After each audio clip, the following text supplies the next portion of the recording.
Planning and Development Committee meeting of May the 14th, 2012, and we have a quorum. Just wanted to announce that the hearing for the TIF will follow this meeting, which should be in about an hour. So those of you who may be here for the TIF, it will follow this meeting. Okay? Could we get a motion for the approval of the minutes of the April 23rd meeting? It's been moved in second. Are there any additions, corrections? If not, all in favor? Aye. Any opposed? Okay, moving on to our items for consideration. P1. Staff recommends approval of Resolution 42R-12, authorizing the city manager to execute an assignment of a real estate contract for the purpose of 1600 Foster Avenue, Evanston, Illinois, for $1,500,000. Funding will be provided by the city's 15 million Neighborhood Stabilization Program 2 grant. The acquisition of the property at 1600 Foster, Bishop Freeman property, is recommended to implement the first phase of Emerson Square, a new mixed-income housing development. Is there a motion? So moved. Second. It's been moved and seconded. We don't have any speakers. Alderman Rainey, he wanted to make comment? Alderman Holmes, I'm just wondering about remediation. It says in the documents that we have that we're going to attempt to get a no further remediation letter. And then it says that the city will be responsible for, any remediation that takes place. So I wasn't sure if that was a contradiction or I just misunderstood. Ms. Saul, would you like to address that? Sure. Good evening. My name is Jolene Saul. I'm the housing specialist for the city's Neighborhood Stabilization Program 2. In terms of the no further remediation letter, the IEPA will issue a draft no further remediation letter, and we will not acquire the property until that occurs. And then they will issue a final remediation letter once all of the remediation has occurred on site. So the draft remediation letter says they approve the proposed remediation plan and that we can move forward with that plan. Okay, but that's what I want to know. What do we believe is on the property, and what are we projecting to be the cost? Have we done any testing or soil borings? We have, and I'll turn it over to David Brent of Brenshore Development to speak to that. I'll give you an overview, and if you want detailed information, we brought Wayne Smith from Pioneer Engineering. There's significant contamination on the site. There are some hotspot remediations, which are environmental contaminants that need to be removed as special waste, and then there's other contaminants on the site that will be removed during the course of construction. So what we're doing is, after acquisition, what a draft remediation plan does is it lays out exactly what the steps that have to be taken in order to have the IPA sign off that the property has been remediated properly. In order to get a draft remediation plan, enormous testing has to go on. Wayne, how many borings did we do? We did approximately 40 or 50. So all through the site, there's been significant testing done, and all that information has to be summarized and presented to the IEPA in order for them to adopt the plan. Okay. Well, what are you projecting? Any cost? Yeah. The cost right now range between $800,000 and $1.2 million, and that's in our budget. To remediate. To remediate. That's in the budget. It's accounted for in all the budgets at this point. Actually, we'll probably end up being under budget. It has been in our budgets. The upper end number has been in the budgets for the last year and a half. Is there's some primary substance there? I mean, is there something specific that's contaminated the property?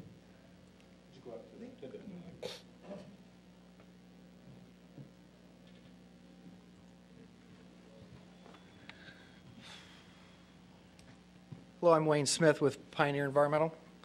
We've been working on this project for about a year or so, and I've gone through an extensive investigation of the site's contaminant conditions. The contaminants that are specifically at this project are pretty common industrial solvents that you find at industrial facilities that use these types of materials. They're volatile organic compounds. There's also some limited areas that have some other petroleum type contaminants, but all have been assessed. A plan for the remediation of those contaminants has been addressed with the IEPA.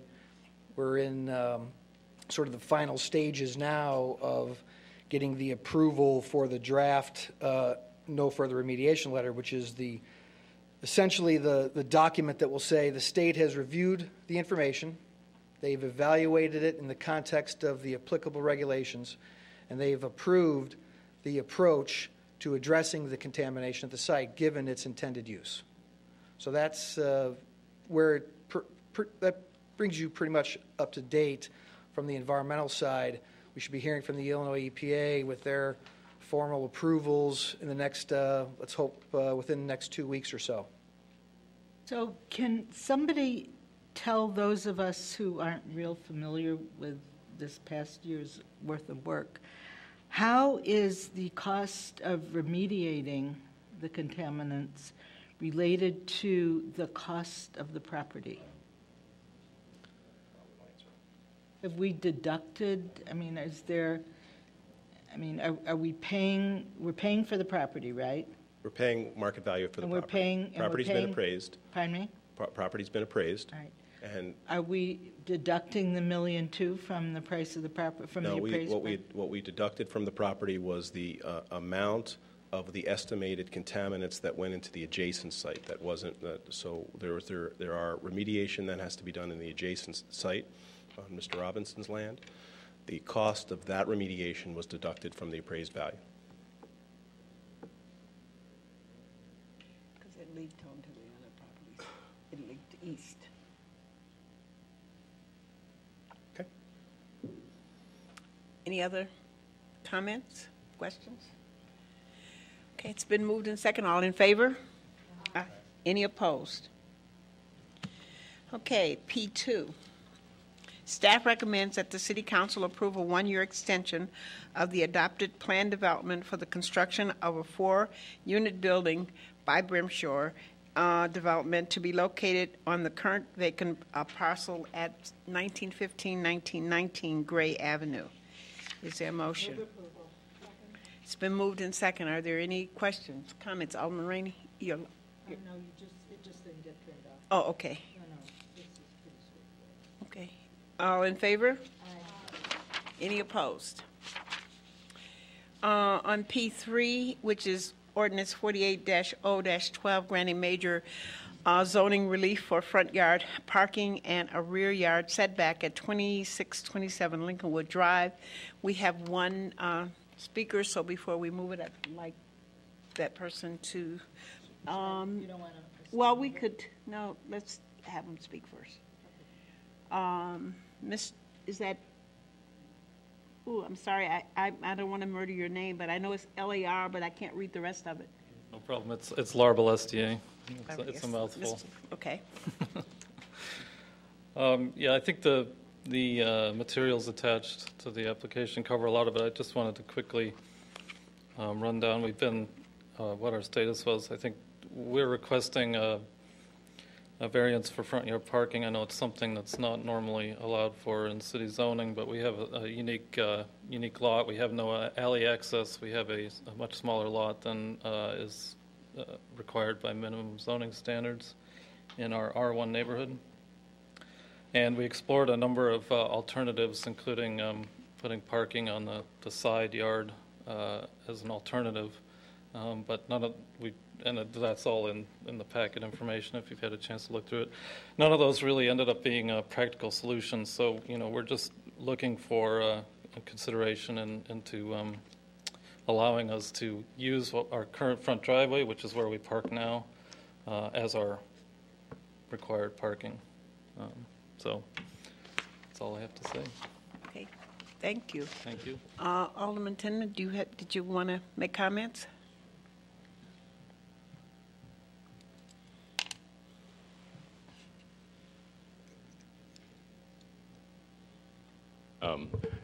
I think this was a kind of almost a toss-up at the ZBA, and I think that I know I support it. I have taken a look at the property, talked a lot about the options, and there really are no other options. There's precedent in the neighborhood, and I think that was the biggest concern that we use this variance not that liberally, but when it is really justified, and I think it is in this case.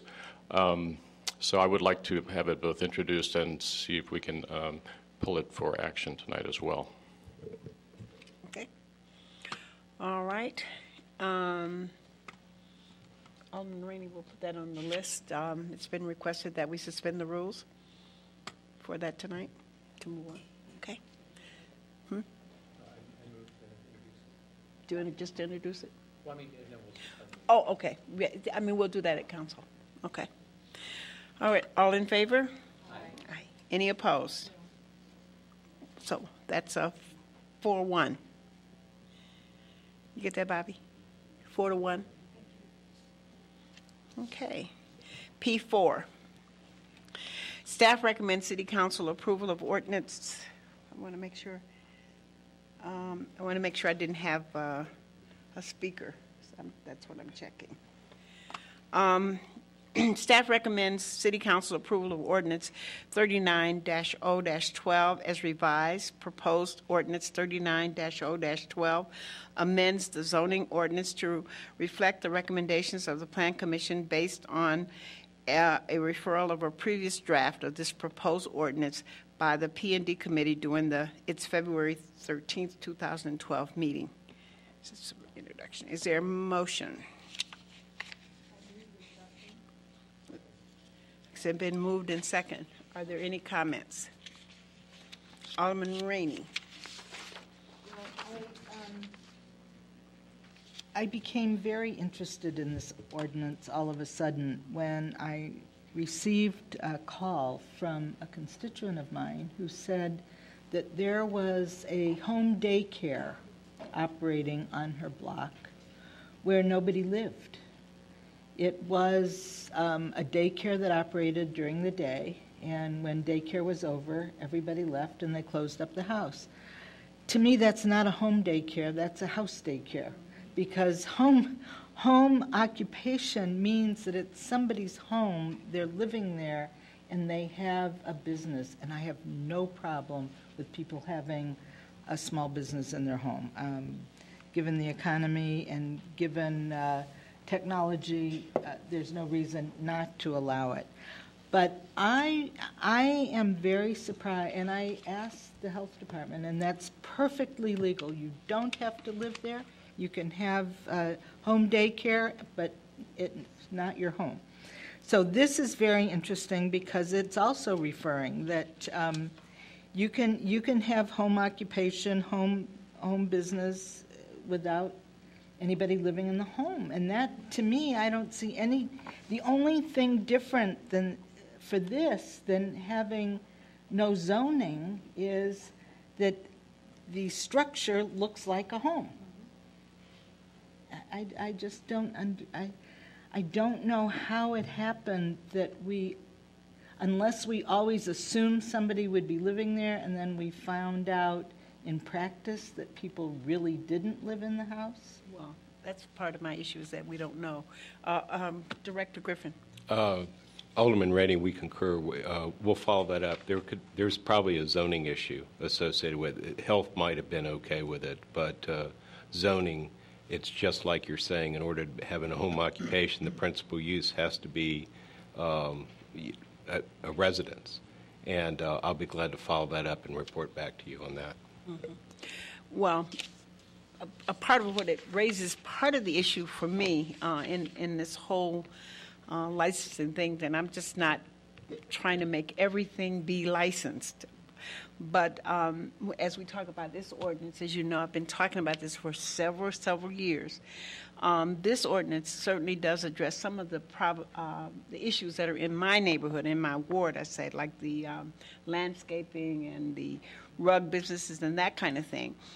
But I still think that there is a deeper issue, and therefore I would really want to request that the Community and Economic Development staff work with our legal staff and business license staff to determine the best way to license or register all commercial businesses that are not currently licensed by the city. And now that daycare should be licensed by the city because I think we do license those. Oh, right, we do. But there are so many others. And, as I look at this, it still doesn't it gets at a little bit of what I've been talking about, but it doesn't get at everything. And I think some of you all saw in the news not so long ago about the massage places. And so I think all of that really does pull it together for me in terms of that we really need to look further into this. So I'm going to make that reference. So are you holding this? Well, I think we should hold it until we can do it. Doesn't Because I really think interfere with people who are functioning legally right now, right? No, well, No. it doesn't interfere with anybody functioning now. Currently, does it, Mr. Griffin? Or what would you? Well, Madam Chairman, in all respect, I think I would recommend that we do move this because it's just like you're saying, these amendments get at some of the more problematic ones that you have to ensure they're not, they come under the guise of a home occupation. And the longer task that you're putting ahead is looking at not just home occupations, but other businesses throughout the city that don't fall under the business license, and that's a much longer process. So my suggestion is to move forward with this, and this be a big step to getting at some of the problems that have occurred in your ward. Okay, well, and they're just not occurred in my ward. I'm the one who's complaining. They occur all over. I just want to make that real clear. Correct. But I'm the one who's I complaining. stand corrected. Okay. Alderman Fisk. Thank you, Madam Chair. But a home-based business is by definition a home where someone lives. Otherwise, it should be in a commercially zoned area. Is that correct? Yeah, just like the daycare example. That can operate, but that's a special use permit in certain districts. Mm-hmm. But a home, it's just like you're saying, if it's going to be a home occupation, the principal use is a residence, and then the secondary use is to tax attorney or do some side business out of the home. When you're doing your research, could you please also comment on why a bed and breakfast is not considered a home occupation? I can.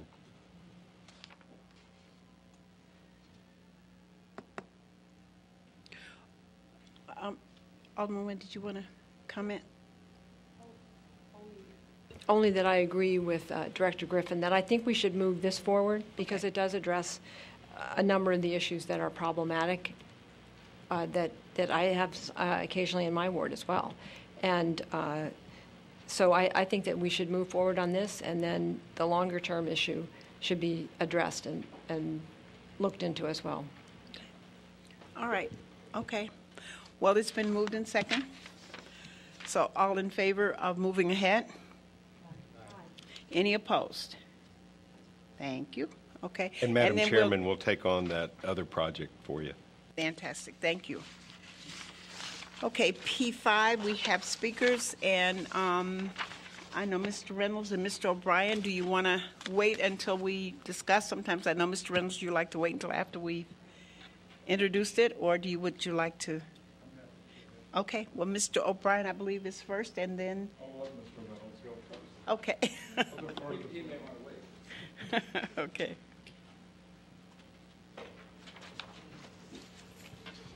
My name is David Reynolds. I live at 204 Davis Street. I have some prepared remarks to make in addition to those I made at your last meeting. In all the years Holly and I have been interested in and involved in Evanston government, protection of neighborhoods has been a hallmark of this community's values. It is where we as residents spend the most important part of our lives. Neighborhoods should be places that everyone can enjoy peaceably. B&Bs are a commercial use in a residential neighborhood. They will have an effect on those who live around them. The revisions that you make to the ordinance will, to some degree, ameliorate those effects, but will not entirely mitigate them. We feel that a separation distance between B&Bs is necessary for all neighborhoods. It will prevent the congregation of B&Bs in a particular area. We have seen the congregation of B&Bs in other communities, and our view is that the neighborhoods in which they're clustered are much less residential in feel and much less desirous than we believe Evanstonians want our neighborhoods to be. Bringing the issue very close to home, the person who has received approval for the B&B at 300 Church Street owns 3 additional houses on that block. His early plan was to turn at least one of the additional houses into a B&B. Such commercialization of any neighborhood has not been among the community values Holly and I have experienced in our 40-plus adult years of living in Evanston. A separation distance of at least 1,000 feet should be part of this ordinance. Having already allowed one level of commercialization by making B&Bs a permitted special use in low-density neighborhoods, we feel that those who live in close proximity to B&B should not be further inconvenienced and impinged upon by commercial special events. Special events will only benefit the B&B owner. The human cost of the event will be borne in large measure by the B&B's neighbors, especially during outdoor events. We don't believe it is appropriate for 2 levels of commercialization to be placed on any neighborhood. Thank you very much. Thank you. Mr. O'Brien?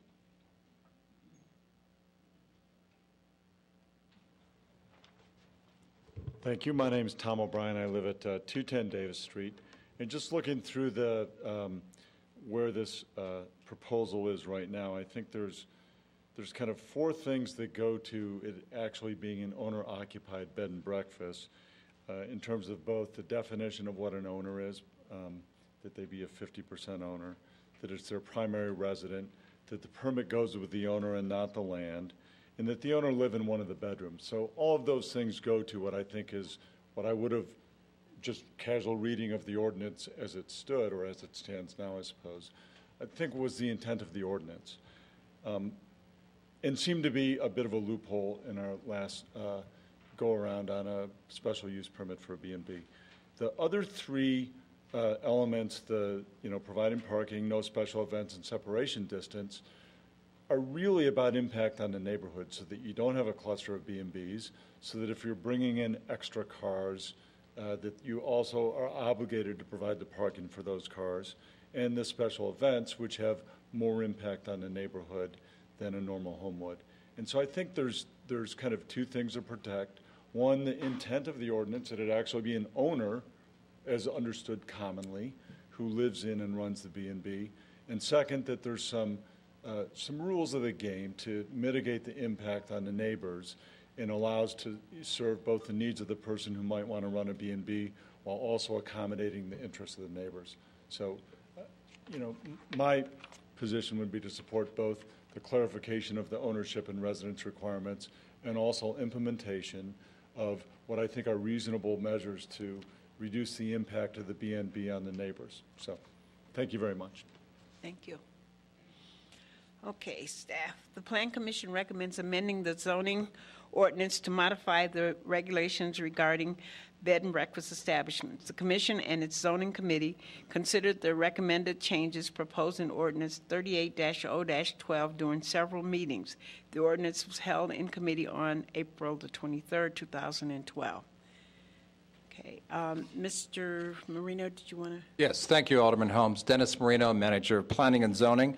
Wanted to call your attention to the need for a correction on page 3 of the memorandum. This is page 511 in your packets, and it's the last paragraph. Section 3 of Ordinance 38012 creates a definition of special events and bed and breakfast establishments as any event in the bed and breakfast attended by, and this should be the insert, persons other than residents and guests.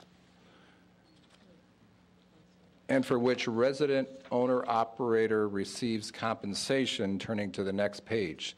Furthermore, the ordinance restricts these special events for non-residents and non-guests, in parentheses, room occupants, to not more than one event in any calendar year. It should be in any calendar month per the ordinance. That was a typo. So from year to month. Correct.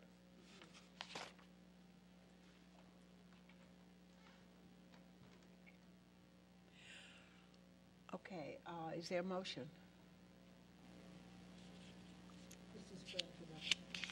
It's for introduction. Is there a second?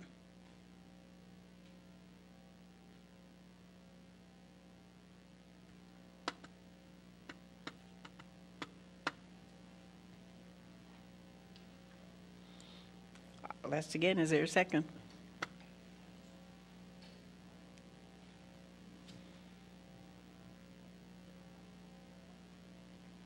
Can the chair second? Okay, I will second the motion to get it on for discussion. Are there comments? Whose light do I see? Alderman Nguyen? Is that your light?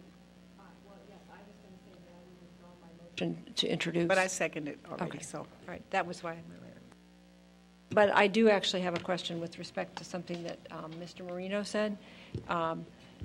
I saw this in the ordinance, and I was puzzled by this. The issue that, the phraseology that you referred to about special events, about that it be, I think it's subsection 7 here, special events in bed and breakfast establishments, events attended by persons other than residents and guests, and for which the resident owner-operator receives compensation shall be allowed in bed and breakfast establishments, provided that no more one such event shall be held in any calendar month. Well, this then becomes a special event space. It's not a bed and breakfast anymore under this definition, because it's an event that's attended by people who are other than residents and guests. And so I would move that subsection 7 be stricken from this. But if I remember last meeting, we had this discussion, and we talked about, we got down to 4, then down to 3 that we were going to amend. Is that not correct? Well, the difference here, though, Alderman Holmes, is that this now, under this definition of what a special event is, this is saying that a special event is something that is attended by people who are not guests. This is something that, a special event that is, that the owner of the B&B is receiving compensation for and is not attended by the guests of the B&B. So it's some type of event that the B&B owner is receiving compensation for the use of their B&B, but it's not related to the guests who are staying there. So then that becomes an event space, a party space under this definition. And that was not, I don't remember having a discussion about that. My understanding. No, we didn't. We had just a discussion about having special events at the bread and breakfast, if I remember correctly. Right. And we had talked down to, I think the staff had recommended one a month. It was a big number, and then we got it down, I think, to either 3 or 4. I can't remember. I think it was 4. I was proposing 3 because that's how many events we permit someone to have for instance, if they have a filming at their home, that we permit 3 per year. But what I'm just, I don't know where this, perhaps I didn't read it correctly the last time, but this definition to me is different than having an event at your bed and breakfast that, for instance, that your guests are proposing. Mm-hmm. I mean, this definition means that you get to open your home to a special event once a month. And we don't let people film in their home more than 3 times a year. Okay, I got. So that's why I moved to strike this paragraph entirely. And I second. Okay, it's been moved in second. All in favor? Aye. Well, wait, there's some discussion. Oh, okay, I'm sorry. I have Alderman Rainey and then Alderman Wilson, if you want to speak on this item. Madam Okay. Chair, I would like to speak on it also. Oh, okay. Go ahead. I think there's a misunderstanding by whoever wrote this. I don't think that, I believe, I agree with you, Alderman Nguyen. I do not support 1,000 feet, but I agree with this one. And I think the way, maybe it was difficult to word it, but I would imagine that the only special events that would be allowed at a bed and breakfast, because what are they, 3, 4, 5 bedrooms? I mean, they're not larger than that, I hope. I don't think, maybe 7, I don't know. That a guest would rent, for, let's say there were, I mean, I don't know why you would want to have a wedding at a bed and breakfast, but let's say somebody did, or an anniversary party. So they rent a couple of rooms, and included in their price is also a gathering of their family or something. And that would be what I would think. Maybe there's even 25 people, maybe 30, who knows? I've had 120 at my house, and I didn't have to get a permit for anything. But let's say there's 30 or 40. Once a month, 4 times a year, I don't care. But it's got to be related to the guests at the bed and breakfast. Not all of them, one of them, doesn't matter. But there can't be wholesale advertisement for have your party at the bed and breakfast. It's just not going to happen. So I just think that maybe there was some confusion, or that staff was trying to put everything they could think of in the ordinance to protect the neighbors. But this is crazy.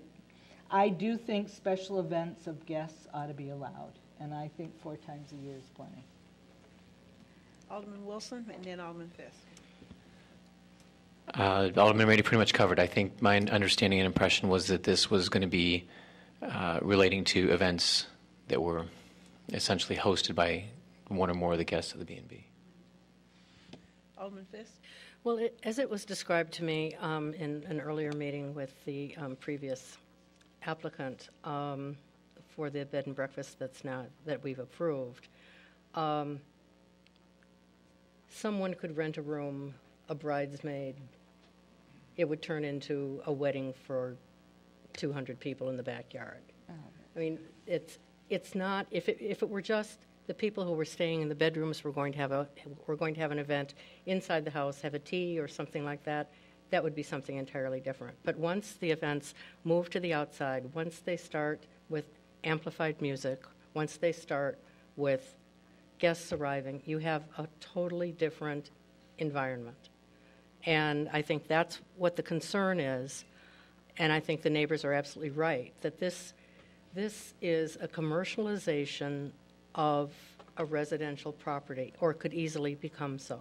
It could easily be abused, and there would be no recourse on the part of a neighborhood having to put up with these events, whether it's once a month or 3 times a year. I just don't see that this adds anything to the value of a neighborhood. I see it adds something to the value of the person who's operating the B&B. But what business are we in here in an R1 zone? We're in the business of protecting the character and the desirability of a neighborhood, not so much let's make money for the operator of a B&B. Would you just clarify something that you said in the beginning, Alderman Fisk, for me? You said when you spoke with the applicant said that it could be a bridesmaid or someone would rent a room. Sure. So and then they would qualify as having the event. That would be the. But then that is going along with what we thought would be appropriate, because someone would have to have rented a room in order to use it for a special event. And that could turn into an event I for 200 just want to make sure people. that I heard you correctly. Okay. Alderman Rainey? Well, I think this is going to be governed and controlled differently than if it were a house in a neighborhood having a party.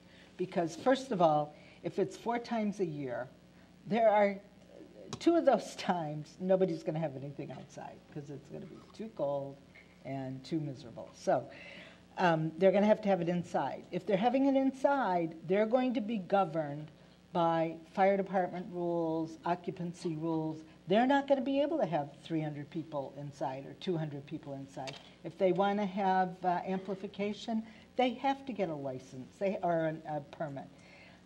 We have all sorts of ways to control this kind of an event. There aren't a lot of ways other than neighbors calling when a neighbor has an event in their backyard. So I think we can have a lot of control. We just have to build it in. And 4 times a year, 2 of those times outside, I mean, it's quarterly. It's not as long for as a year. Yeah, it's as quarterly. long as it's... I mean, it would have to be quarterly. I would agree to that. But you're not going to be able to put 300 people in one of those houses. Well, you know what? I do think when we start licensing these places, the fire department needs to go over there and start looking at the spaces, and they will identify how many people are going to be allowed to be in there. I mean, absolutely. Well, then do you have the outdoor events limited to the number of people that the fire department has approved for the interior of the building? Is that what you do? No, I don't. I haven't thought that far. I don't know. But let's say, I mean, you can't have amplification. You know, what about at the Dawes house when they have a tea or a croquet or something? I mean, come on. I mean, well, we part of the concern is that we dealt with that at the Dawes house, is that it started out with amplified music at the Dawes house, and it was a problem for the neighborhood. I don't think there are going to be keg parties at these places. I got problems with churches and nail salons and things like that. I just wish I had a problem in my ward of a beautiful house that is a bed and breakfast. I wish I had that problem, but I don't. So I think, it's hard for some of us to get to the lake after 11 o'clock at night because we can't park our cars there and it's too far to walk. So I just don't think that you can totally isolate this. Bed and breakfasts are common all over the United States, and either we have to legislate them or outlaw them. Well, they haven't been common in Evanston, and that's the point, is that we're dealing with the first ones and trying to think this through so that it doesn't unduly impact a certain neighborhood. Let's legislate them. Let's not outlaw them. Well, I don't think anyone's trying to outlaw them. We are trying to legislate them. We either should legislate them or outlaw them, so. Well, we're trying to legislate them. Well, but we don't want to make it impossible for them to exist. I'm sorry, Alderman Holmes, we're just having a conversation. All right. I think we have to talk it out. Are there any, I'm not sure what the lights mean because you didn't turn them off. I think Don has his Alderman light Wilson, on. do you want to make another comment? Not just yet. One thing that also, it's not a big deal at all, but the kitchen, what page? 514 of the kitchens says no additional kitchen facilities can be added after the application is submitted. After application. I wondered if somebody applies, if they don't get it, they might not install whatever cooking facilities they're going to need. They might need a stove or an oven or something like that. And this basically locks them into what's there. It seems to me that if it's approved, they would be then installing whatever cooking facilities they need. So I didn't understand the rationale on that. I understand you probably don't want somebody adding 6 kitchens, but just the basic kitchen, this would preclude the ordinary basic cooking facilities for the appropriate use as well. So I think that just needs to be tweaked a little bit to make sure it doesn't preclude people from putting in the appropriate kitchen. And that was correct. It was to prevent someone from putting in additional kitchens. Plural. Director? I think Alderman Wilson's right. This isn't as well worded as it needs to be because of, like the case we're working on, where they're needing to add some cooking facilities in that one particular kitchen that they have, and the intent was this is for like a second kitchen for the operator, not for the main kitchen. So I think we could word that no second kitchen and/or second kitchen cooking facilities. Do you understand what I'm trying to say? I understand it. You just have to think Maybe about it I'm not carefully. doing so well. Well, if it already has two kitchens, then it might be a third kitchen.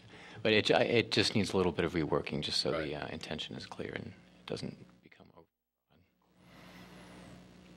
Alderman Fisk? No. Okay. Alderman Nguyen, you either? Is that your light? Okay. No, I turned it off. Okay, there are no more lights. It's been moved in second. All in favor? Wait, Did we enter- where are we? Strike section. Okay, we're voting on to strike section 7. We're voting to strike section Oh, 7. yeah, I'm sorry. Okay. Yes, going That's back the to motion that's on the floor. strike section 7 on special events. Yeah, I just think that probably is just something that requires rewording again, as opposed to just taking the whole thing out. What's if we? I'm sorry, Alderman Holmes, I'm just No, barging go in, ahead. but I'm listening. stream of consciousness. But if that's not in there, is there anything that precludes special events? In other words, could they have as many as they want because there's nothing in here addressing it otherwise? I think Right, it's- it needs to be rewritten. So if you just take it out, then it's unaddressed and they could have one every night. Right. I would agree with that. Yeah, so then, So I move that we hang on to it a little longer, make the requisite adjustments, and revisit it shortly. And I, the intentions are, yeah, Alderman Nguyen? well, I think that it must relate to, a special event must relate to a guest who is currently staying at the bed and breakfast. That has to be said. I would reiterate my request for 3 events, which tracks the film permit, but at nothing more than 1 per calendar quarter. I would certainly support 1 per quarter. I think that that's plenty, really is. Okay, so Director Griffin, do you have it in terms of the staff reworking this? Just those 2 points, the special event and the kitchen verbiage, or those are the only 2 that we need to come back with. That's all we have so Okay. far. Yeah, I think we're likely to have further conversation on the distance requirement, but that's just discussion, not redrafting. Right. Right. Okay. Alderman Rainey? When you go for a special use, you wouldn't have already renovated and done the kitchen. You would have plans to show ZBA. Right. Or the plan, wherever you would be. So you really, I mean, you might have just, had a contract on the house and you want to buy it, but you're going to ZBA and it's all contingent on a special use, right? I mean, that would be, so you wouldn't even have the kitchen yet. So maybe that has to be a little better worded. Right. Maybe as, in substantial compliance with the plan submitted to ZBA. Okay. But it would be pretty much on paper, not actually built. Right? Yeah, because it would have I to mean, go. why would you do that before you got special use? And it's, Okay. I understand. I'm seeing 1 light. I don't know who that is. Okay. I'm sorry. Is that Alderman Okay. Wilson? Alderman? Okay. Now it's me. And now it's you, Okay, Alderman okay. Nguyen. Yes, I would like to discuss the distance issue. I appreciate the staff bringing to us the other information from other communities, and I think that I think what's interesting is seeing that Madison, Wisconsin, which has a number of B&Bs, has a distance requirement of 1,000 feet in an R1 district and 500 in R3, R5, and R6. I'm assuming that those are similar to what our Rs are. So I think a 1,000 feet distance separation is an appropriate one.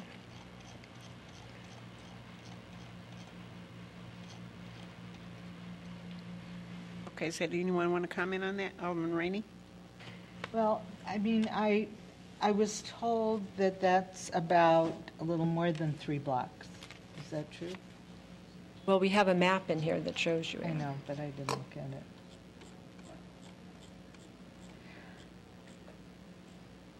It's more like 2.5. One of our city blocks is about 600 feet long. But it's a radius, so it Yeah, goes it's both east, sides. north, south, east, and west. Yeah, but so that's 1,000, yeah. 1. So and a half. that's, in some cases, that's an entire R1 district. You could have one in the R1 district here, and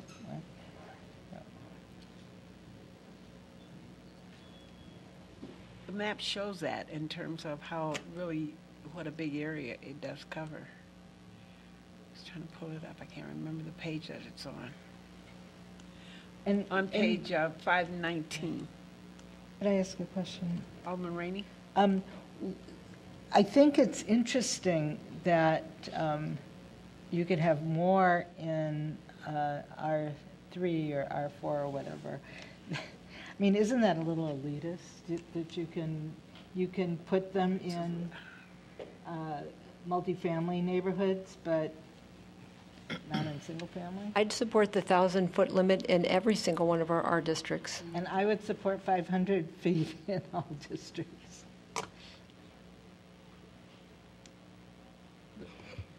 Madam Chair, do we need a motion to? It's already in here. I'm just looking at the map. Alderman Fisk, I'm sorry. I was just looking at the map in terms of on page 519, as you look at it again, it is a pretty, and this is just based upon the 300. Okay. You want to make a motion in terms of the recommendation of how many? I believe Is that what Alderman you're Nguyen was saying? making a motion of No, 1,000 feet. I hadn't made it yet. I Okay, was just all right. raising it for discussion. You can make it. Okay, I'll make a motion of 1,000 feet. But it's in Second. here already, so what's to, Well, but, okay. motion would have to be to change it to 500. All right, then let's leave it.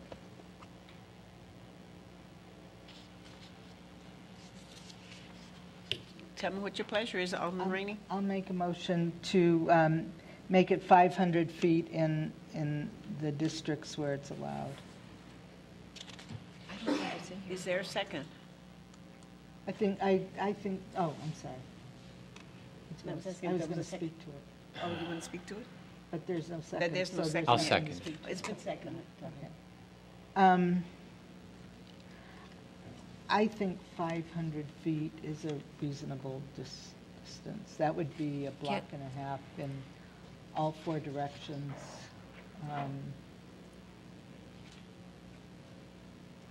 I think that's very reasonable. I definitely think there should be a distance requirement. I don't think there should be anything, multiple uses, the similar uses and, adjacent. But I think 1,000 feet just seems unfair and probably, I don't know if it's defensible or not. It seems too restrictive. Well, if we're going to do it, and I certainly would want to advocate that it be in all districts. That's what Where I it's said. under all districts. That's my motion. Any other comments? It's been moved in second. All those in favor? Aye. Aye. Wait, I'm sorry, what was the motion? 500. For 500. Oh, I'm sorry, I withdraw my aye. I thought it was the other one. I don't accept your withdrawal. Okay, all opposed? No. Okay, so that's 3-2. We'll draft it that way. Okay. Okay, now that's that's for the distance. Now we still have to go back. I think I'm trying to make myself notes here so I don't get lost. Now we go back to the original motion. Is that correct? For introduction for tonight? Yeah. Wait, Yes, Alderman Rainey? I move to hold it before And- I don't know and if we we got do a all second this? or not, but. Can we introduce and return it? Can we introduce to and return committee? to the committee? So that everybody can, in the Have some- community can see it and Sure, maybe. that's fine with me. Because that's. If we're going to about return right. it, right. Right. But I would like to ask staff to take a look at some of the, we're doing the ordinance, but there are regulations that I think have to be applied. For example, the fire department. Right. They probably do it anyway. It's just that I don't know that. So if you could share with us, like the health department has to be involved because there's going to be kitchen and things, fire department, and let us know what the fire department says about special events and number of people. You know, they have a thing per square foot. I don't know. Okay. Okay. And would a bed and breakfast having a special event, they would have to get a one-day liquor license, right? If they were serving alcohol. Absolutely. What if it were not for sale? What if it, well, it would be for sale because it would be part of the package probably, right? Right. Somebody would be paying, yeah. So they would, could we find out about, they would have to get one, I'm sure. Well, let's be real clear on it to make sure that we know that. And also, I think for those of us who aren't real familiar with one-day liquor licenses, there are restrictions involved in issuing those. I mean, in some cases, you have to have security when you have a one-day liquor license. So we could. Okay. All right, so we'll introduce and bring it back to committee. Is that okay? So it's been moved and second. All in favor? Aye. Any opposed? Okay, that concludes our agenda. Is there a motion for adjournment? Move to adjourn. It's been moved and second. We are adjourned. City Council should begin in 5 minutes. about 10 minutes. I Madam don't see the Chairman, mayor. I'm taking the parking one off the agenda and the bed and breakfast off the agenda. Parking? Alderman Tandem's You mean, parking. oh, yeah, By you're taking off special P, use? P4 and P5 are off. I mean, P3 and P5 are off. Okay. No, it doesn't. Uh, It doesn't Mayor take him. Tisdall? He can go on that West Side of Judson. 10 minutes. No, no, no. Don, we need your support on that. We really do.